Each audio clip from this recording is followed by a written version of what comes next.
Sampalin yung taka mo dyan. Ano ako, apo?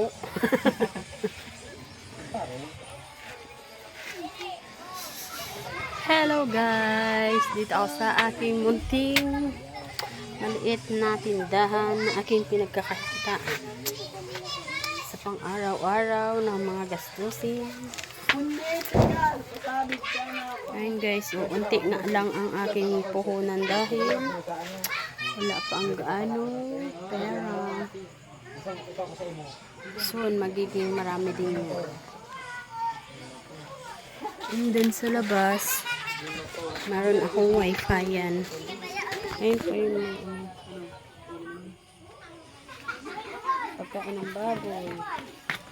And then sa labas meron din wifi yan. O boss? Ano garap ba ka dito ka sa bago? Hi Mars. Hello. Down your mouth. Pangit mo. Mata mo. Ayun, mayroon din ako nilagay na wifi. Wow. Wi-Fi na malag. Sampalin kita dyan. Malag. Sampalin. Mag-ano ka naman ibarat mo naman. Si Robos yan, si Robos. Ayan. Kahit ano na lang itinda, basta mahanap buhay. Basta may kita sa araw-araw. Isa pa. Pabotch!